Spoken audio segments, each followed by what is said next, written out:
नहमदुहु व नुसल्ली अला रसूलिहिल करीम अम्मा बाद फ़ाऊज़ु बिल्लाहि मिनश शैतानिर रजीम बिस्मिल्लाहिर रहमानिर रहीम। ਅੱਜ ਸਾਡਾ ਇਹ ਦੂਸਰਾ ਸੈਸ਼ਨ ਹੈ ਫਲਸਫਾ ਹੱਜ 'ਤੇ।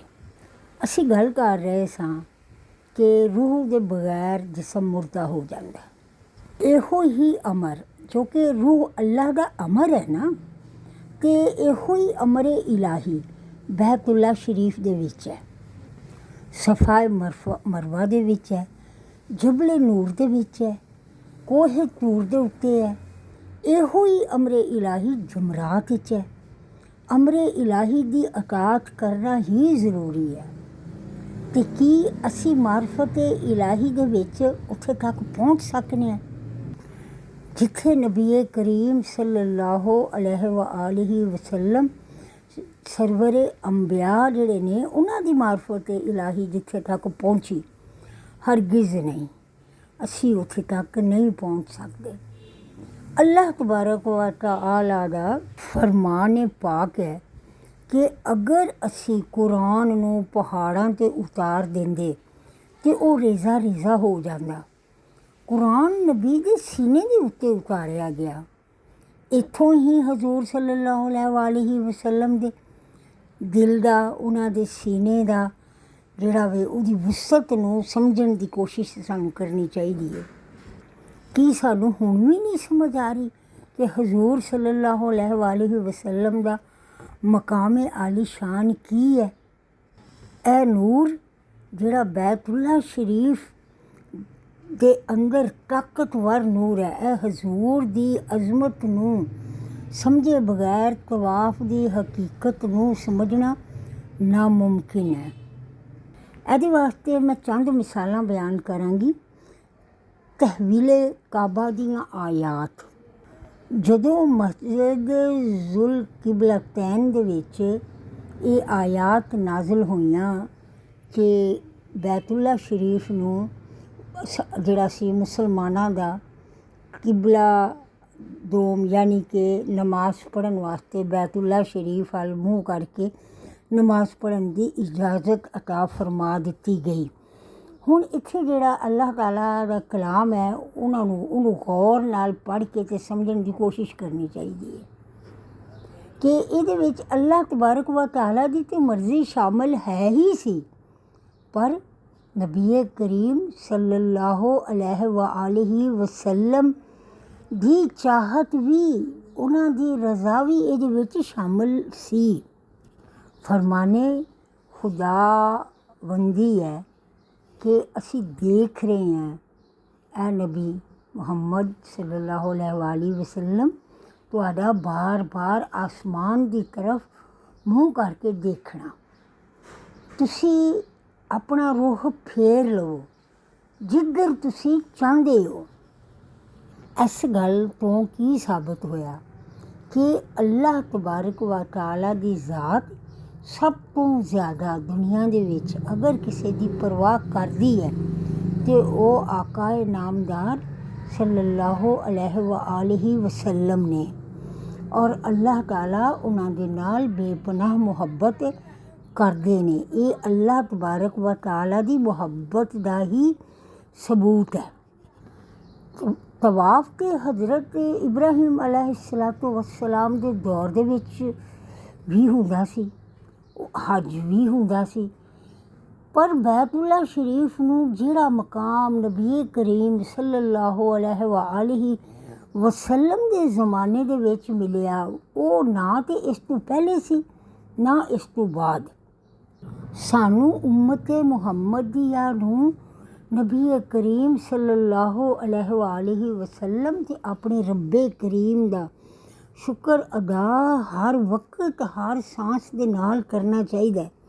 ਇੱਥੇ ਦੇਖੋ ਕਿ ਬਨੀ ਇਸਰਾਈਲ ਦੀ ਕੌਮ ਅਤੇ ਉਮਤ ਮੁਹੰਮਦੀ ਦਾ ਫਰਕ ਅੱਲਾਹ ਤਾਲਾ ਨੇ ਜ਼ਾਹਰ ਕਰ ਦਿੱਤਾ। ਬੈਤੁਲ ਮਕਦਸ ਜਿਹੜਾ ਵੇ ਉਹ ਅੱਲਾਹ ਤਬਾਰਕ व ਤਆਲਾ ਨੇ ਉਹਨੂੰ ਪਾਕ ਘਰ ਕਰਾਰ ਦਿੱਤਾ ਹੈ, ਬੈਤੁਲ ਮਕਦਸ ਨੂੰ।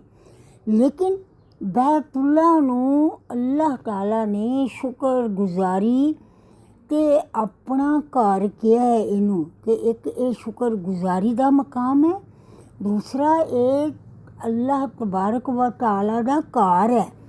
ਜਦ ਕਿ ਬੈਤੁਲ ਮਕਦਸ ਨੂੰ ਅੱਲਾਹ ਤਾਲਾ ਨੇ ਕਿਹਾ ਕਿ ਉਹਨੂੰ ਪਾਕ ਕਰ ਦਿੱਤਾ ਗਿਆ, ਯਾਨੀ ਕਿ ਉਹ ਪਾਕੀਜ਼ਾ ਮਕਾਮ ਹੈ।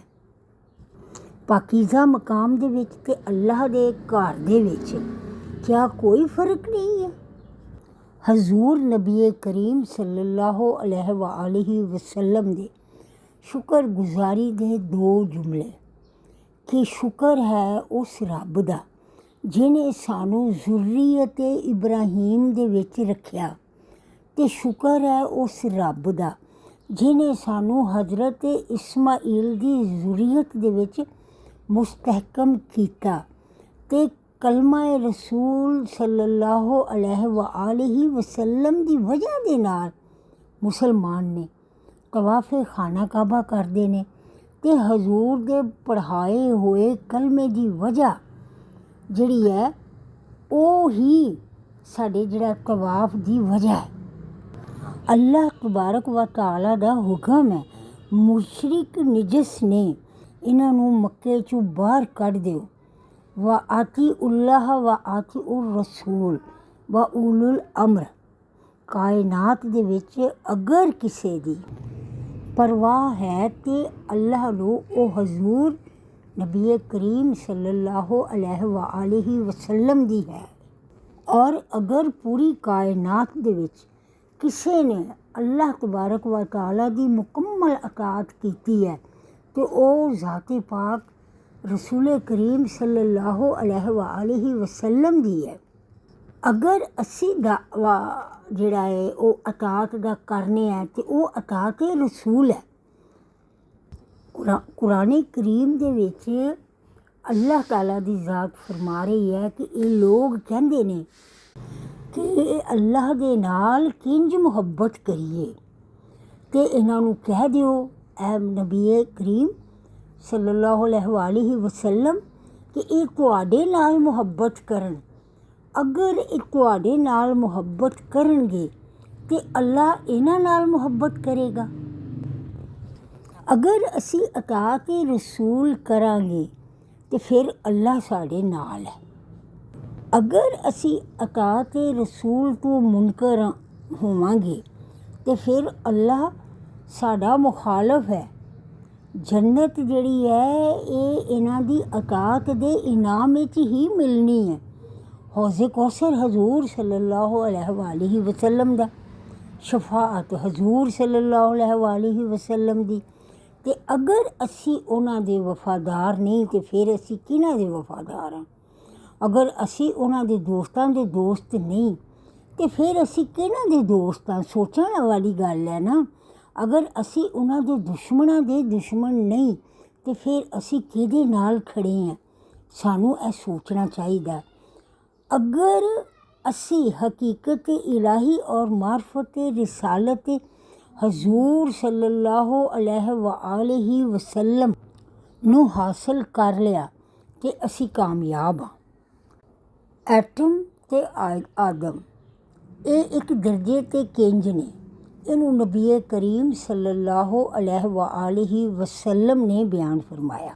ਹਜ਼ੂਰ ਸੱਲੱਲਾਹੁ अलैहि वसल्लम ਨੇ ਇਸ ਰਾਜ਼ ਨੂੰ ਆਸ਼ਕਾਰ ਕੀਤਾ ਕਿ ਜ਼ਰਾ ਜਿਹੜਾ ਵੇ ਜ਼ਮੀਨ ਦੇ ਇੱਕ ਰੇਤ ਦਾ ਜਾਂ ਇੱਕ ਜ਼ਮੀਨ ਦਾ ਮਿੱਟੀ ਦਾ ਇੱਕ ਜ਼ਰਾ, ਉਹ ਜਿਹੜਾ ਵੇ ਉਹਦੇ ਵਿੱਚ ਪੂਰੀ ਕਾਇਨਾਤ ਜਿਹੜੀ ਹੈ ਉਹਦਾ ਰਾਜ਼ ਹੈ। ਅਤੇ ਹਜ਼ਰਤ ਆਦਮ अलैहिस्सलातु वस्सलाम ਦੇ ਵਿੱਚ ਪੂਰੀ ਇਨਸਾਨੀਅਤ ਦਾ ਰਾਜ਼ ਮੌਜੂਦ ਹੈ, ਕਿਉਂਕਿ ਉਹ ਵੀ ਆਦਮ ਦੀ ਇਨਸਾਨੀਅਤ ਦੀ ਆਦਮੀਅਤ ਦੀ ਇਕਾਈ ਨੇ ਅਤੇ ਜ਼ਰਾ ਕਾਇਨਾਤ ਦੀ ਇਕਾਈ ਹੈ। ਇਨਸ਼ਾ ਅੱਲਾ ਅਗਲੇ ਸੈਸ਼ਨ ਵਿੱਚ ਅਸੀਂ ਇਹਦੇ 'ਤੇ ਹੋਰ ਤਫਸੀਲੀ ਗੱਲ ਕਰਾਂਗੇ। ਸਦਕੱਲਾਹੁਲ ਅਜ਼ੀਮ। ਮੇਰੇ ਰੱਬ ਨੇ ਜੋ ਫਰਮਾਇਆ ਸੱਚ ਹੈ, ਮੈਂ ਉਹਦੇ 'ਤੇ ਈਮਾਨ ਲਿਆਂਦਾ।